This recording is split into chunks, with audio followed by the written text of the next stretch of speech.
O, yung mga FB page, mga kababayan, ng mga dilawang DDS, ang sabi,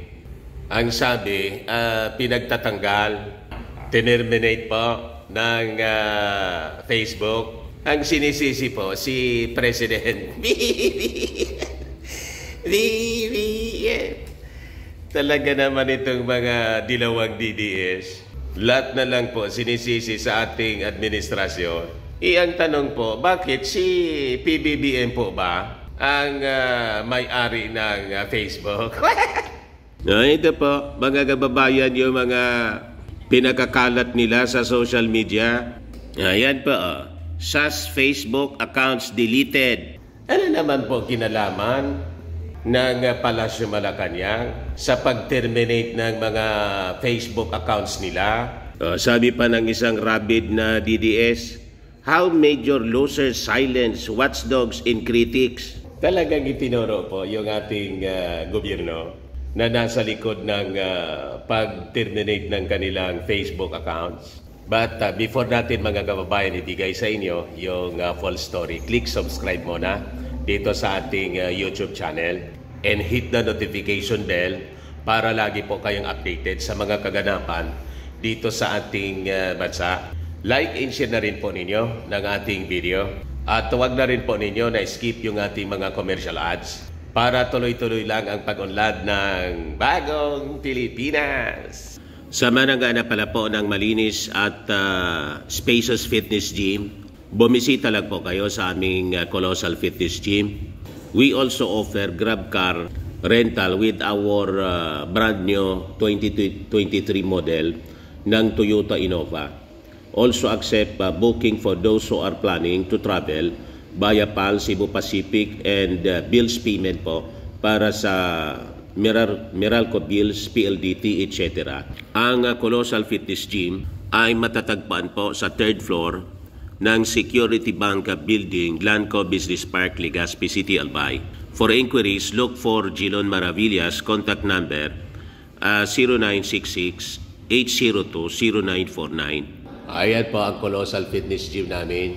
Nandito mismo ako sa aming opisina right now. Ito po yung aming brand new Toyota Innova. Lagi na siyang matao po.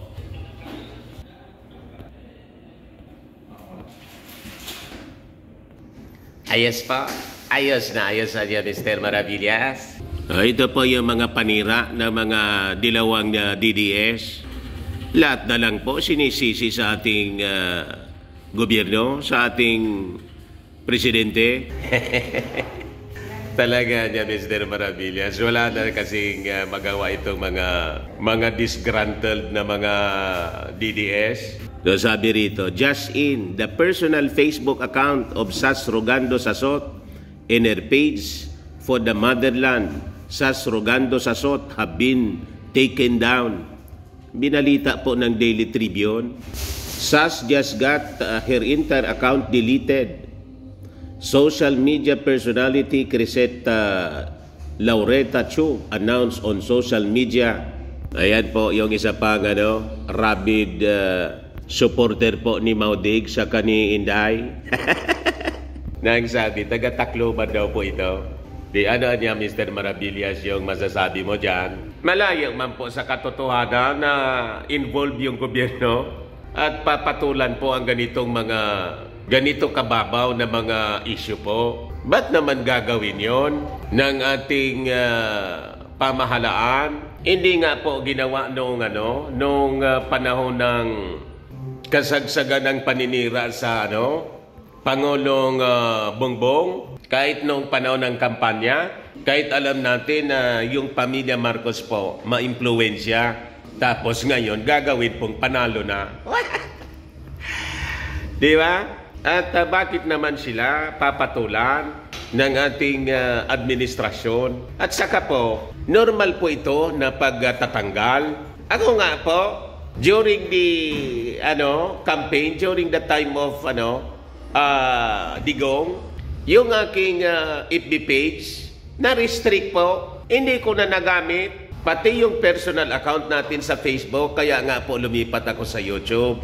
Kasi natanggal at na-restrict mga kababayan yung ating pagbablog po sa Facebook. O ngayon, narinig po ninyo ako na nagreklamo at itinuro ko si Maudix. Di ba? Hindi lang po Facebook. Yung napakalaking account ko po, yung channel ko sa YouTube, yung Dante Talks po, 150,000 ang subscribers doon. At yung range ng ating views doon, mga kababayan, 100,000 to 300,000 views every day. Biglang disappear po. Tanong ko sa inyo, narinig ninyo akong nagreklamo? At may itinuro akong kung sino-sinong politiko? Wala kayong narinig sa akin, di ba po, mga kababayan? At wala tayong pinagsususpitsahan na kung sinong Poncio Pilato. Paano pong tinanggal ng YouTube? Di ano niya, Mr. Maravillas, nasaktan ba ang iyong damdamin? Of course naman po. Imagine, napakalaki po ng, ng channel na yon, Dante Talks. At pinaghirapan natin yon para lumaki po sa isang iglap. Sa isang kisap mata, natanggal, tinanggal po. Hindi po ako nag-protest sa YouTube. Anong ginawa natin? Gumawa na lang tayo ng bago. Pero tingnan ninyo ito, mga taong ito. Lahat na lang isinisisi sa ating gobyerno. Ba't naman gagawin yun ng ating Pangulong Bongbong Marcos sa kanila? Sabi dito, at least nung time ng Yelos, ang inaatake mo, suspension lang. Kahit pa back-to-back, 3 months, SAS just got her entire account deleted.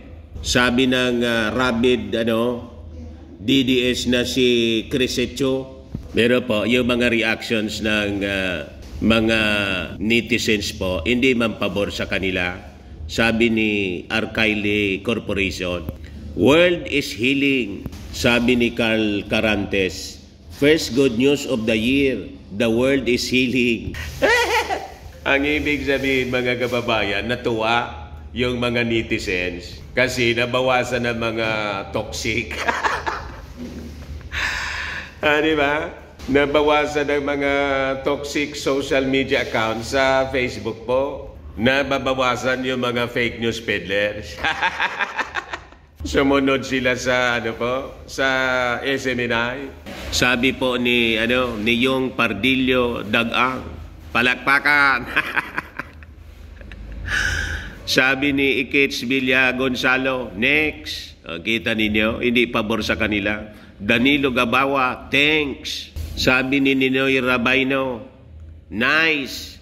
Sabi ni AC Hipol Orden, deserve karma.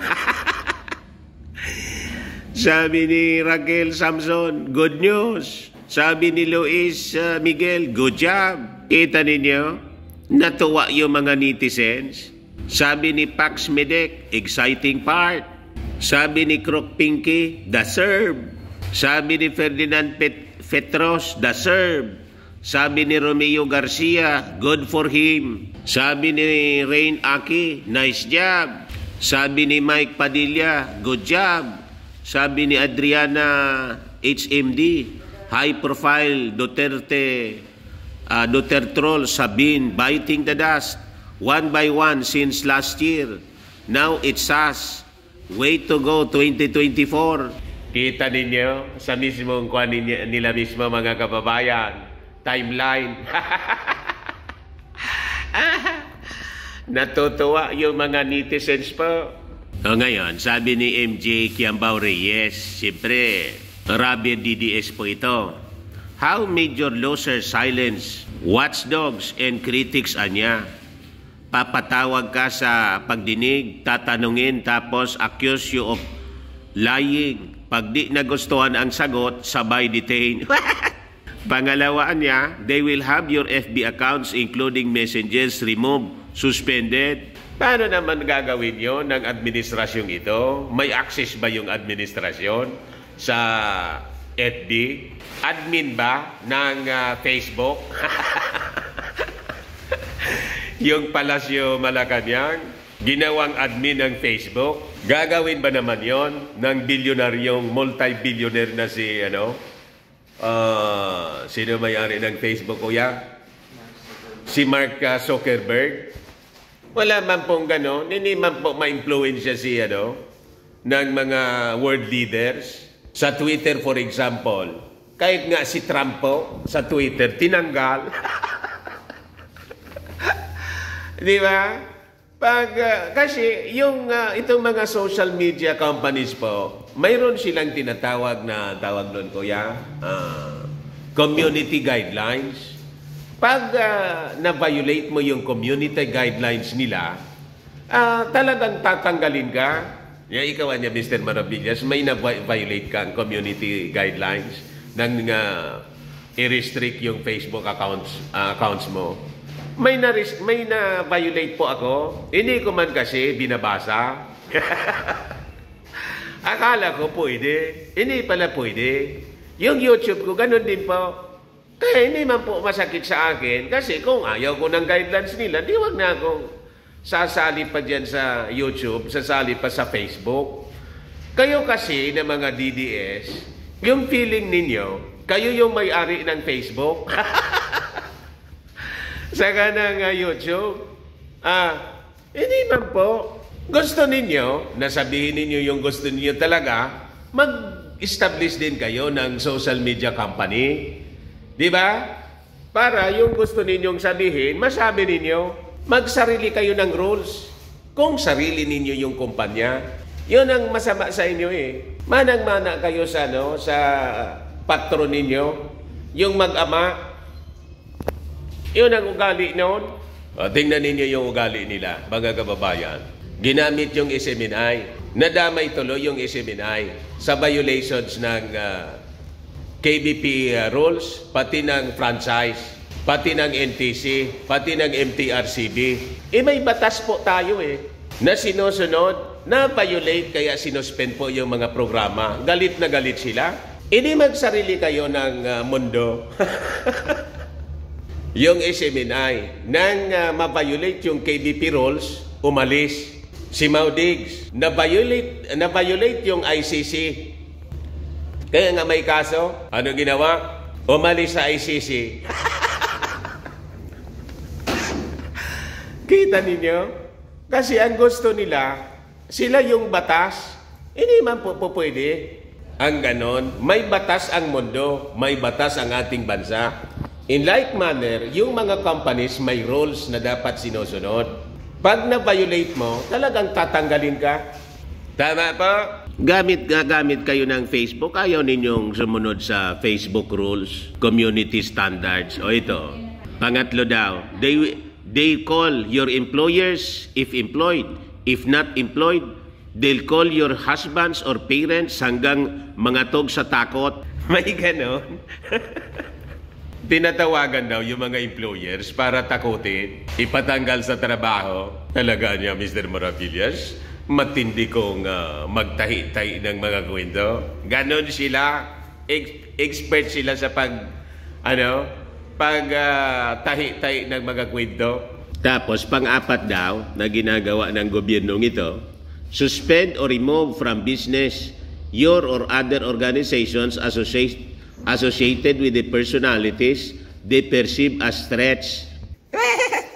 So yun na nga mga kababayan, yung mga pinakakalat nila na mga kasinungalingan sa social media. Anyway, ayan lang natin sila. Ako hindi ko po siniseryoso yung mga ganitong kwento. Yan man lang po ang short video natin. Ako po si Dante Maravillas. Bye-bye po. God bless.